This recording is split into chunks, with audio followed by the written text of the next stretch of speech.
Kira-kira kalau dari Mas Dewa nih, saya jadi wawancara nih. Kembali ya, saya ditanya ya. Mungkin jalurnya nanti nggak jadi wakil wali kota. Kalau jadi, tapi tetap ada. Tetap bisa. Ada. Saya ya jangan bilang-bilang protokol ya. Oh.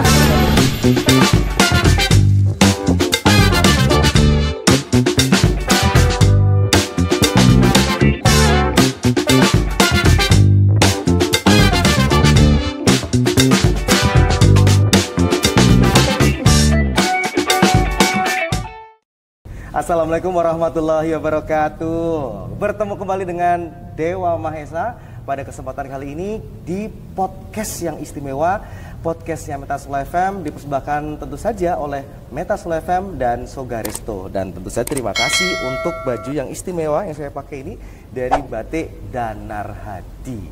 Nah, kali ini saya sudah bersama narasumber Ibu Astrid Widayani, SSSE MBA. Boleh minta tepuk tangan dong yang ada di sini, luar biasa. Selamat siang, Mas Dewa. Ketemu kembali. Kalau kemarin sering manggilnya Mbak Astrid, sekarang masyarakat Solo sangat familiar dengan Mbak Wawali. Iya. Nah, yang penting masih Mbak ya. Nah, itu kan diharapkan seperti itu ya. Banyak yang bilang Gen Z Solo nih, Mbak Wawali ini atau Mbak Astrid ini jadi ibu Gen-Z-nya kota Solo loh. Oh, karena menginspirasi. Dan ini yang akan kita bahas lebih detail pada kesempatan kali ini. Karena kita ada di podcast Nyambung Gak Sih? Karena kadang yang gak nyambung bikin makin penasaran. Nyambung gak sih antara jadi edupreneur, jadi seorang ibu, kemudian wakil pemimpin kota Surakarta sekaligus. Yang pasti beliau ini perempuan inspiratif bagi kota Solo, yaitu Ibu Astrid Widayani. Sekali lagi saya sampaikan seorang akademisi, wakil wali kota, edupreneur sekaligus. Nah, sebelum kita masuk ke bahas tentang perjalanan beliau, ada pertanyaan ringan yang pastinya akan membuat suasana kesempatan kali ini kita akan lebih tahu dari sisi yang lain seorang Ibu Astrid Widayani atau Mbak Wawali Solo. Kalau Mbak Wawali punya waktu luang 5 menit saja dari semua kesibukan sehari-hari. 5 menit saja, kosong nih. Kosong. Nah, di tengah jadwal yang super sibuk, monggo Mbak Wawali milih apa? 3 hal. Rebahan, masak, atau scrolling TikTok. 5 menit kayaknya lebih pilih yang rebahan ya. Bukan sekarang. Jadi bahkan di mobil, ya 5 menit udah merem dulu gitu buat istirahat. Ini nunjukin betapa sibuknya dan padatnya jadwal. Jadi bukan karena malasnya pengen rebahannya, tapi justru time is very limited gitu kan. Limited untuk istirahat. Untuk istirahat maksudnya. Luar biasa. Ini mungkin saking banyaknya yang harus dijalani, diselesaikan. Karena menjadi pelayan masyarakat juga harus siap. 24/7, 24 jam dan 7 hari dalam seminggu. Betul ya Mbak Astrid ya, kayak namanya mengabdi ya, mengabdi kepada masyarakat.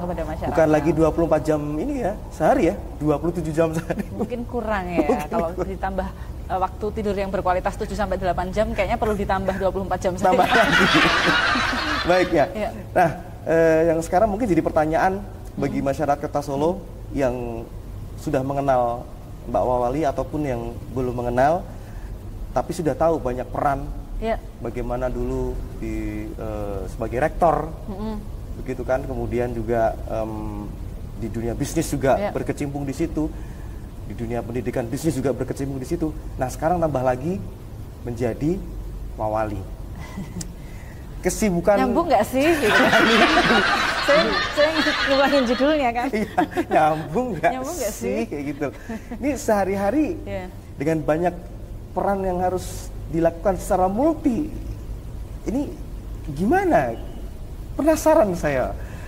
Ngaturnya itu gimana? Itu memang salah satu kelebihan perempuan sih, Mas. Wah, ini Dewa. Berarti itu multitasking. Multitasking itu berarti real. Iya. Dan saya saat ini ada di salah satu posisi yang mungkin memang belum pernah ya, kalau di Solo itu memang belum pernah ada pemimpin perempuan di eksekutif, sehingga bisa memberikan gambaran salah satu kelebihan perempuan adalah bisa multitasking. Jadi cara ngaturnya ya, kalau berbicara pembagian waktu, kemudian manajemen keseimbangan diri, itu juga pastinya banyak ya tips yang bisa saya bagikan ya. Misalnya berbicara jadwal aja, jadwal itu saya bagi menjadi 2. Satu, skala prioritas, yang kedua adalah scheduling. Skala prioritas dan scheduling atau penjadwalan. Wah, ini saya sebagai laki-laki yang tidak multitasking, ini pelajaran sekali buat saya.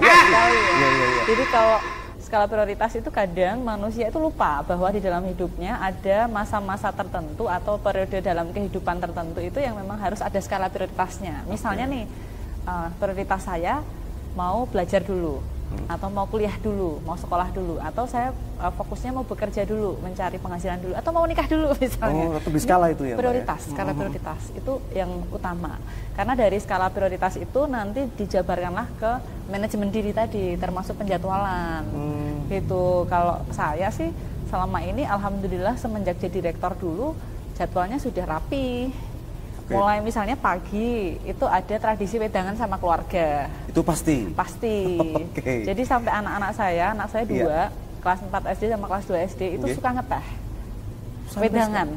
Karena waktu kualitasnya cuma pagi sama malam, Mas. Oh, sering ketemu sama mamanya di jam-jam itu? Karena mamanya sibuk kan.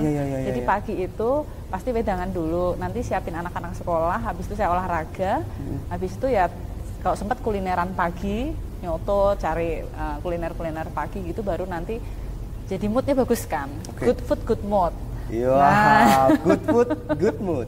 Saya setuju sih. Habis itu seharian aktivitas sampai malam enjoy aja, karena dari pagi udah happy, udah seger badannya.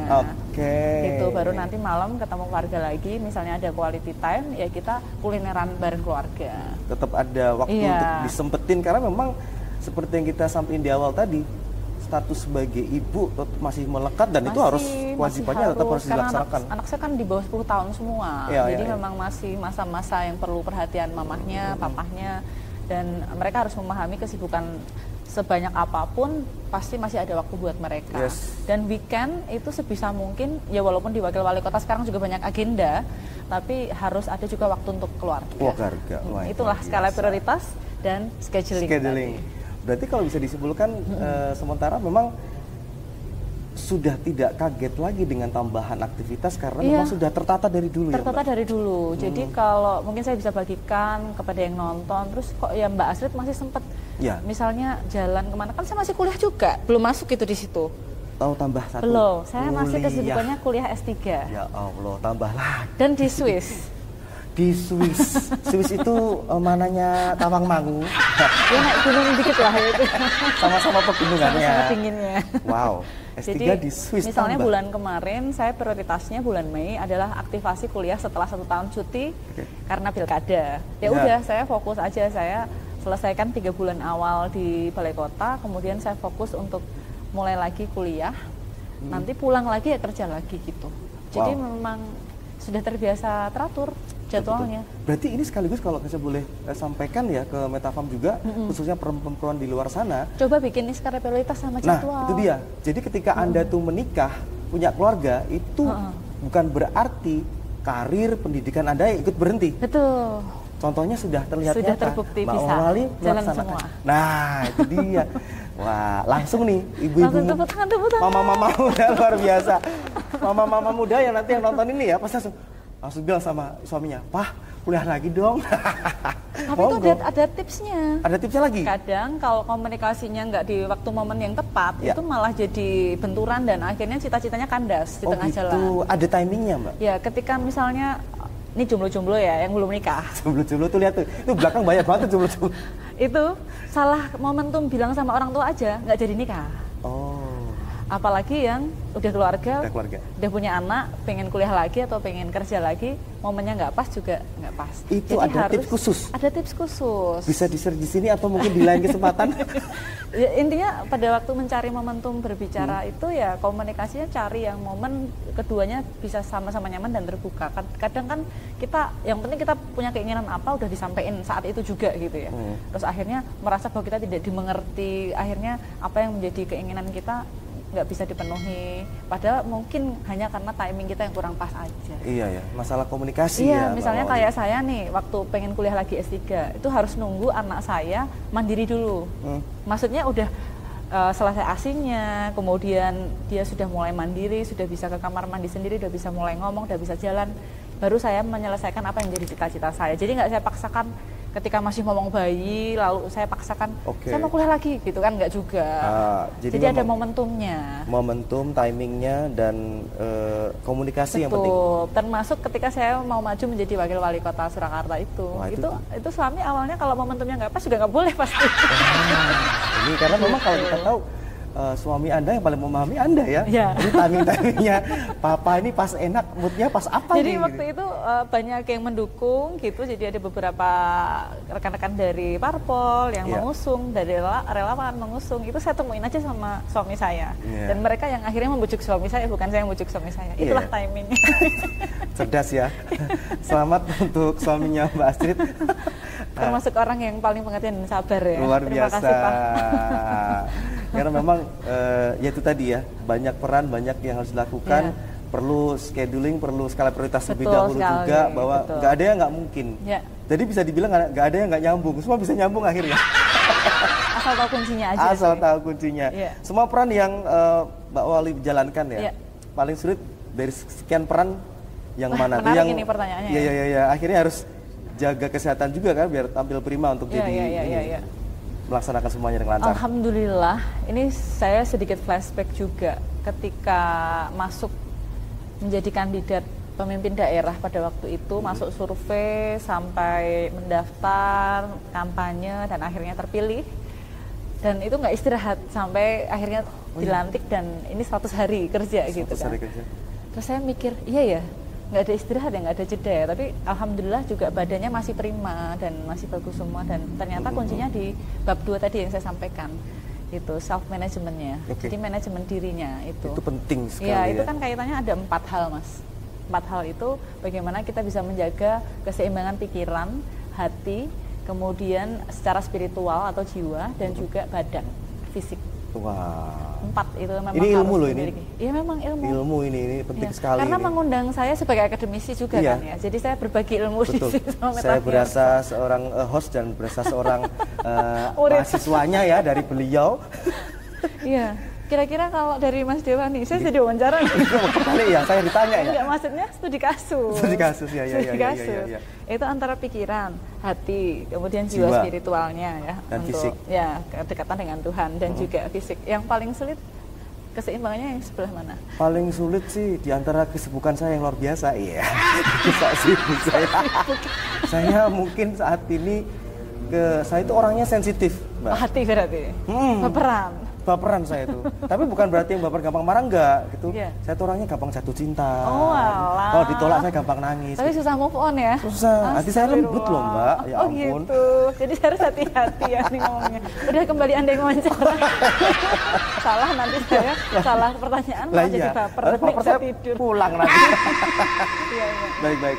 Nah itu sekedar sampai menyampaikan hal-hal yang sifatnya serius, tapi disampaikan dengan santai oleh beliau, Mbak Wali kita, karena memang kunci-kunci yang disampaikan tadi ada 4 hal tadi juga yang telah disampaikan itu penting juga sih. Penting. Nyambung juga. Bagaimana kita terdiri dari pikiran, jiwa, kemudian hati dan juga fisik. Badan kita juga fisik gitu ya. Oke. Hal yang terlucu pernah terjadi di saat keseharian melakukan self management dengan tertata, mungkin ada 1-2 yang miss akhirnya jadi kayak lucu, kayak ketuker misalnya harusnya janji jam segini di sini, itu apa boleh cerita Mbak Astrid? Banyak sih. Banyak ya? Banyak. Yang paling berkesan deh. Apa ya yang paling berkesan? Jadi kalau salah satu tips saya ketika self management itu, manajemen diri itu salah satunya kan curi-curi waktu untuk me time ya. Iya, curi-curi waktu untuk me time. Cuman karena mindset saya, dari sisi keseimbangan pikiran saya itu biasa kerja. Itu misalnya saya pengen me time ke luar kota nih misalnya. Itu endingnya juga nyari waktu yang produktif. Habis ini ngapain ya? Jadi kebiasaan ya pikirannya nggak untuk istirahat, nggak untuk relax, tapi malah saya mumpung misalnya nih ke Bali, saya mau survei apa ya gitu, masih mikir gitu, kebalik-balik. Harusnya kan me time. Istirahat ya. Harusnya kan me time. Iya. Refresh. Iya, tapi tetap masih mikir produktif. Kerja. Iya, jadi waktu istirahat saya juga sangat produktif, Mas Dewa. Ini. Tapi itu jangan ditiru ya, maksudnya tetap harus dikembalikan ke dalam koridornya. Berarti kalau bisa di sini kita tahu bahwa tantangan terberat dari 4 unsur yang disampaikan adalah untuk Mbak Astrid adalah pikiran. Pikiran, betul. Kalau saya hati, beliau pikiran. Iya, ternyata sudah kelihatan ya. Kelihatan. Beban terbesarnya adalah perasaan. Beban terbesar saya adalah pikiran. Oke. Jadi itu malah bisa dibilang sering Mbak itu. Iya, jadi nanti Metamirsa juga bisa cari kira-kira dari keseimbangan dalam diri kita, dari 4 ini mana nih yang menjadikan beban terberat dan harus dibenahi. Iya. Itu penting banget buat self managementnya biar berjalan dengan baik, walaupun kita tahu berarti nggak ada yang sempurna. Betul. Artinya Mbak Astrid sebagai wawali pun juga masih ada PR tentang pikiran. Ya tapi ini kan kebiasaan ya, mulai dari akademisi dulu. Saya suka nulis, saya suka baca, ngajar gitu kan. Jadi latar belakang mempengaruhi juga ternyata. Oh, luar biasa. Oke, itu tantangan dari beliau juga. Dan bagaimana tantangan diri Anda sendiri? Silahkan dijawab ya. Ditanyakan dan jawab. Atau bisa ditulis di kolom di bawah ini? Silahkan. Pendapatnya di komentar ya.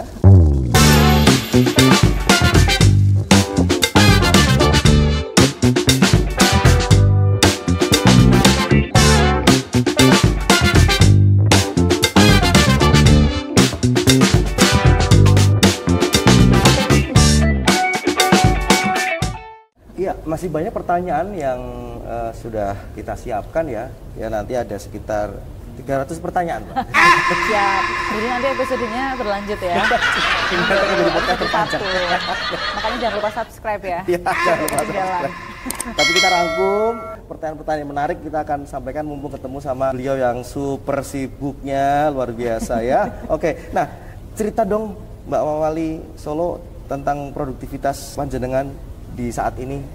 Sudah menjabat sebagai wakil wali kota Solo, tapi bisnis tetap berjalan karena memang sebelumnya sudah berjalan. Iya. Boleh dong, produktivitasnya setelah menjadi wali seperti apa? Sebelum dan sesudah mungkin ya? Iya, sebelum. Jadi kalau sebelum itu saya kesibukannya kan masih berkutat di dunia pendidikan, tapi bedanya kalau pendidikan pada umumnya ngajar ya, jadi lebih ke transfer knowledge di kelas gitu. Tapi saya dari dulu punya prinsip yang namanya belajar itu tidak hanya di dalam kelas.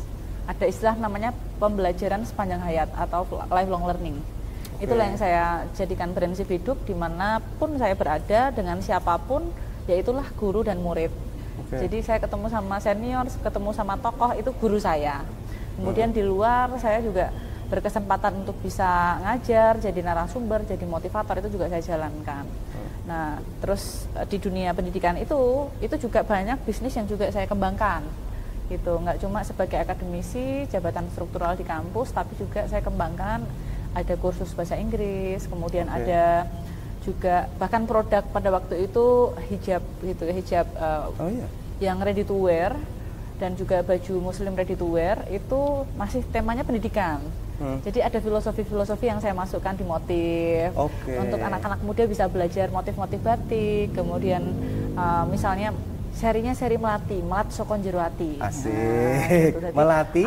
Melat Sokon Jero Ati. Apa yang kita ucapkan harus sesuai dengan apa yang ada di dalam hati kita.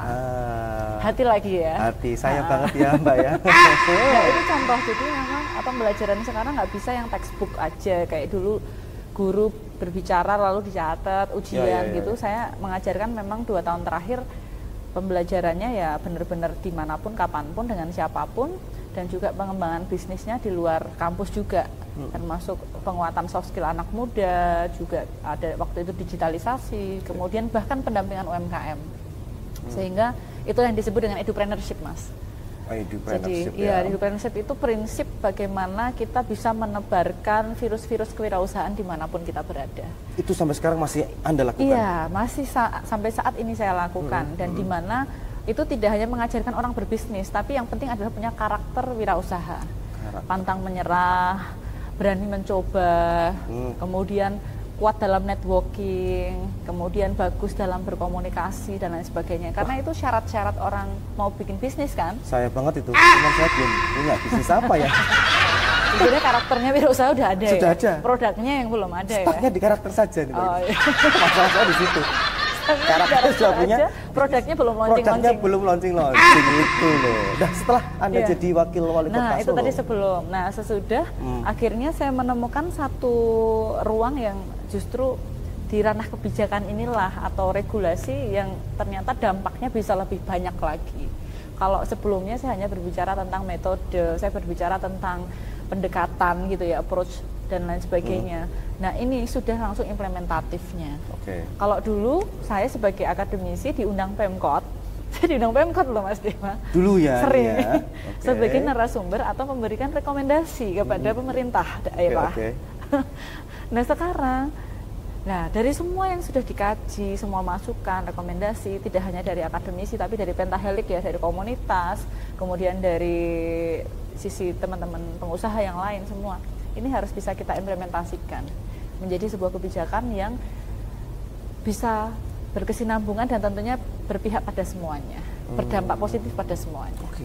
Jadi lebih besar lagi. Artinya ketika Anda duduk di jabatan Wakil Wali Kota Solo, artinya semakin membuka ruang yang lebih luas atas visi misi Anda sebelumnya. Termasuk edupreneurship tadi. Itu tadi soal edupreneurship-nya. Jadi dimanapun kapanpun dengan siapapun sekarang sebagai Wakil Wali Kota impactnya lebih besar. Lebih besar. Iya, jadi sekarang ibaratnya orang termotivasi nggak hanya sekedar berharap sertifikat setelah kegiatan aja kan, tapi wah ternyata pemerintah daerah juga mendukung nih gitu. Oh ternyata program prioritas daerah ada nih untuk misalnya UMKM Center, rumah siap kerja gitu ya.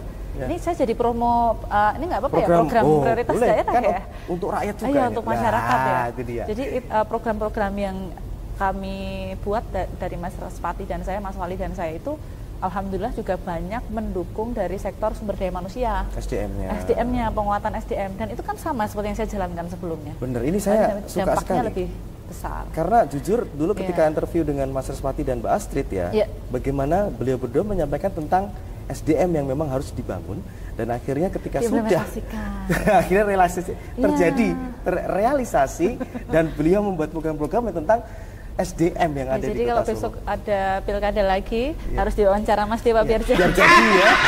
Saya suka. Nah, kalau kita ngomong soal bisnis, ngomong tentang edupreneurship, tentang bagaimana karakter yang dibentuk tersebut, tentu kita nggak bisa melepaskan bagaimana Gen Z yang akhir-akhir ini menjadi punya peran yang sangat besar dari negara ini. So, menurut Mbak Wali sendiri, generasi muda sekarang kalau ngomongin tentang bisnis, wirausaha, menurut kacamata pandang seorang Ibu Astrid Widayani, apa nih? Ibarat bumi. Ini bukan pantun ya? Catat kata-kata hari ini. Ibarat bumi itu generasi muda saat ini terbagi menjadi dua poros, kutub utara dan kutub selatan. Jadi kalau yang dia senang belajar, dia kayak benar-benar kayak pengen dapat achievement yang lebih gitu, itu ada kelompoknya sendiri. Jadi kelompok-kelompok produktif lah, kelompok-kelompok yang dia itu kayak benar-benar lingkungannya afiliasinya adalah bagaimana dia menemukan lingkungan berorganisasi, kemudian dia bisa mengekspresikan diri dan lain-lain. Tapi sayangnya ada kutub juga yang satunya ini yang semakin modern zamannya, semakin kuat teknologi informasinya, malah justru banyak yang hilang arah. Jadi ada dua kutub nih. Nah ini terbagi kalau jadi ada, dua nih berarti. Ya, Gen Z boleh introspeksi diri. Iya. Boleh komentar juga nanti kira-kira apa yang disampaikan beliau ini. Enggak, maksudnya gini, hilang arah itu dalam arti dalam pencarian jati diri kan wajar ya kalau kita mencari kayak tiba-tiba gayanya kayak Jepang atau Korea. Nanti ada tren apa lagi nanti dia berubah. Nah, itu sama dengan konteksnya adalah berwirausaha.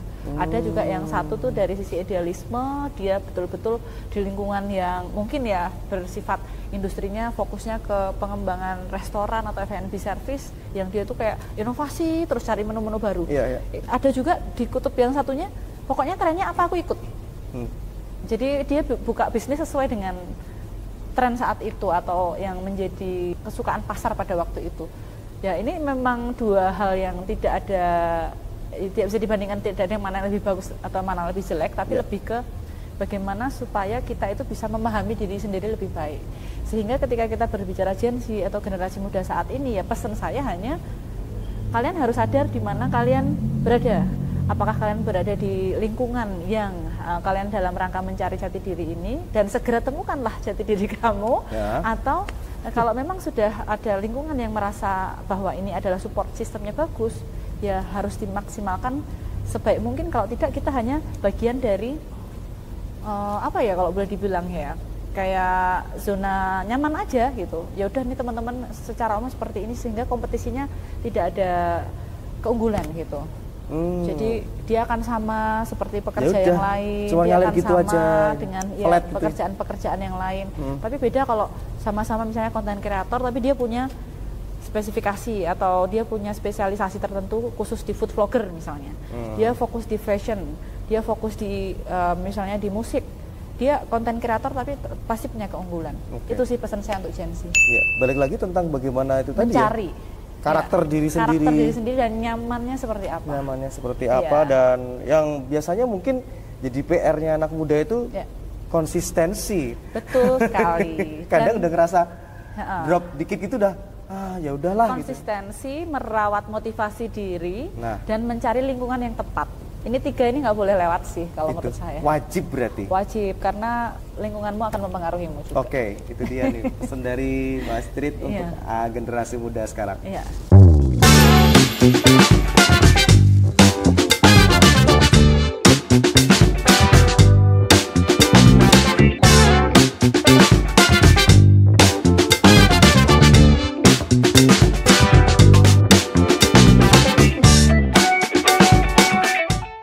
Nah, itu tadi seputar hal yang sudah kita tanyakan ke beliau, banyak hal.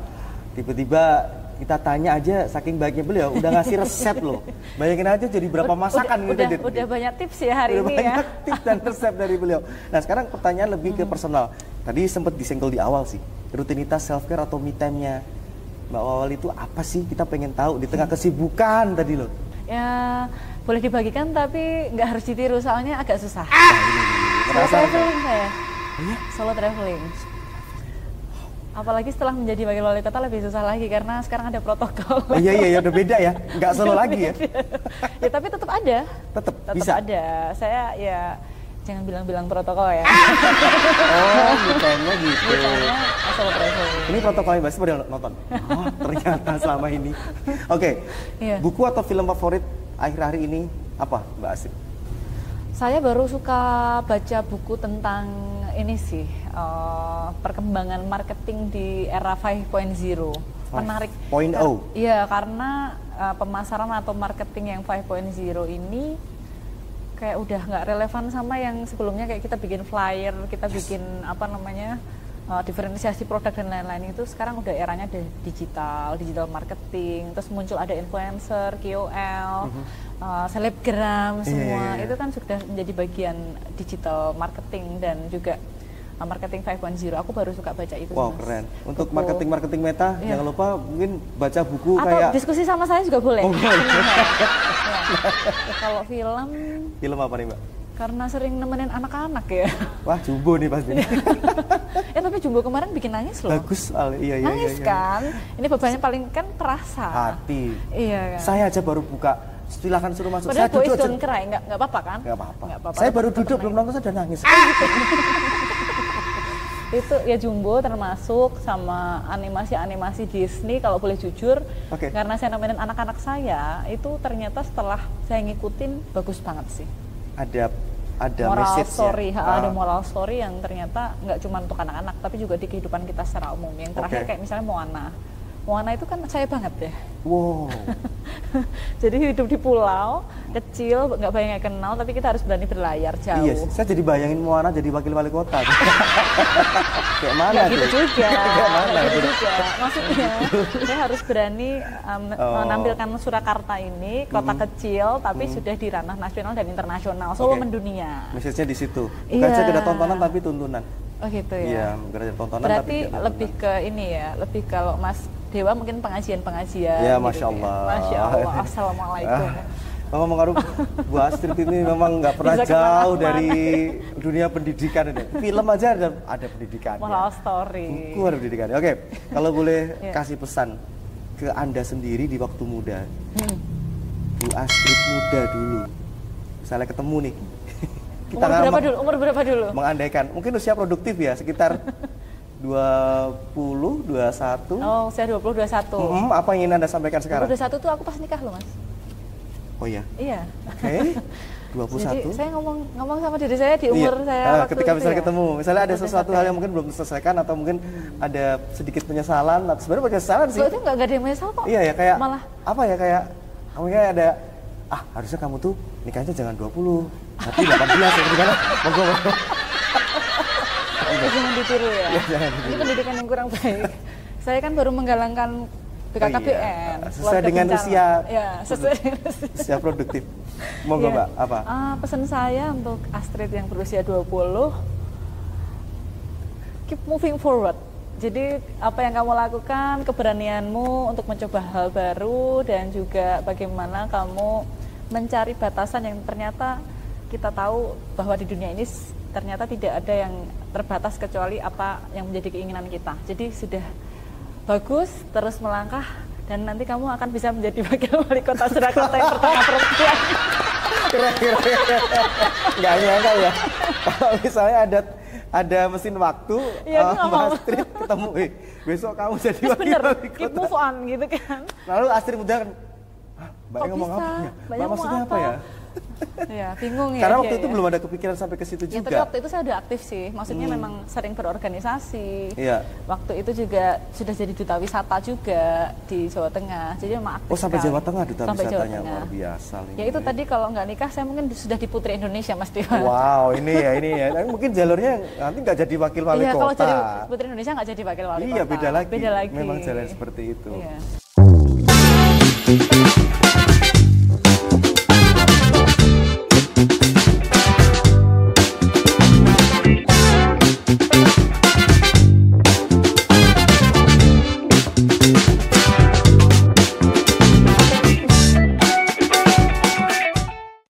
Oke, dan kali ini kita akan mendengar jawaban cepat dari seorang wakil wali kota Surakarta. Yes, rapid question. Saya mulai dari sekarang. Sudah siap? Insya Allah. Sudah siap ya. Kopi atau teh? Teh. Deadline atau last minute? Deadline. Lebih pilih solo trip sesuai dengan kesukaan Anda, solo trip ke Dubai atau piknik bareng keluarga lengkap di Umbul Ponggok?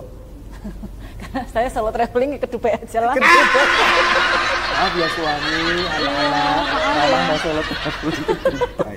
Masalahnya jauh, Dubai sama Ponggok jauh banget ya. Oke, nasi goreng atau nasi liwet? Udah susah, dua-duanya suka. Nasi goreng. Nasi goreng. Es teh kampul atau wedang ronde? Wedang ronde. Wedang ronde, ya.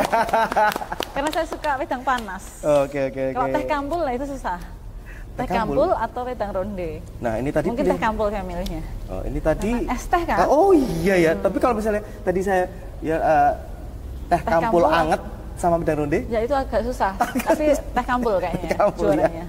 Oke kita sudah ada di akhir perbincangan kita bersama Mbak Wali Kota Surakarta. Terima kasih sudah hadir di sini, Bu Astrid Widayani. Dan pasti kita doakan sehat terus, bisa melayani masyarakat Kota Solo dengan baik, amanah, dan juga bisa menyelesaikan studinya juga. S3 di Swiss loh. Nanti ilmunya juga dibagikan lagi untuk masyarakat Kota Surakarta. Alhamdulillah. Nah, monggo sebelum kita tutup, ada yang mau disampaikan ke masyarakat Kota Solo pada khususnya dan semua Metafarm dan para penonton YouTube secara umum, silakan. Ya, kalau yang sudah berjalan ini, alhamdulillah 3 bulan atau kurang lebih 100 hari kami dilantik ya Mas Respati dan saya. Saya pribadi ingin menyampaikan dalam kesempatan ini terima kasih atas kepercayaan yang diberikan dan juga amanah dari masyarakat Kota Surakarta dan juga Metafarms yang tentunya dalam rangka melanjutkan Solo Maju dan berkelanjutan ini juga suatu tantangan di mana kita anak muda dua-duanya di bawah 40 tahun tapi juga harus menjadi teladan dan juga tuntunan tadi ya untuk bagaimana masyarakat Kota Solo ini tetap bisa sesuai dengan harapan visi misinya menjadikan Kota Solo tetap berbudaya, Kota Solo masyarakatnya sejahtera. Jadi kami dalam hal ini saya secara pribadi selain berterima kasih atas kepercayaan yang diberikan, ingin juga menyampaikan banyak hal program-program prioritas daerah yang sudah kami rancang 5 tahun ke depan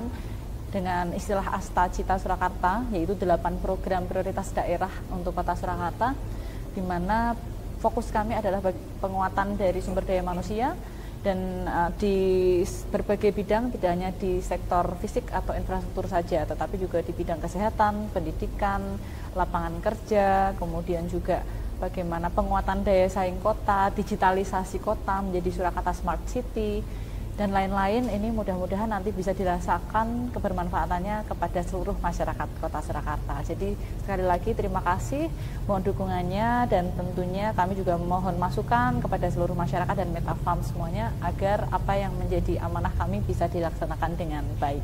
Matur nuwun. Amin. Dan sekali lagi terima kasih Mbak Wali Solo, Ibu Astri Udayani, SS, SE, MBA. Dan ntar lagi akan tambah satu lagi berarti? DBA, oke. Amin. Tambah panjang nanti namanya ya. Iya. Sukses dengan semuanya, sehat, salam buat keluarga. Amin. Dan selamat melayani warga masyarakat Kota Surakarta. Mas Dewa, jangan baper ya. Tadi juga baper. Terima kasih Meta Farm, Mas Baik, Dewa. terima kasih semuanya. Ya. Dan jangan lupa subscribe channel YouTube Meta Solo FM. Ya. Jangan lupa like juga dan share. Silahkan komen juga. Dan tentu saja terima kasih Meta Solo FM bekerja sama untuk menyelenggarakan podcast ini bersama Sogaresto. Ya. Dan thank you juga untuk batik yang luar biasa, legend ya Kota Solo, Batik Danar Hadi. Matur nuwun, sampai ketemu lagi di podcast yang akan datang, di podcast Nyambung Gak Sih. Assalamualaikum warahmatullahi wabarakatuh. Waalaikumsalam warahmatullahi wabarakatuh.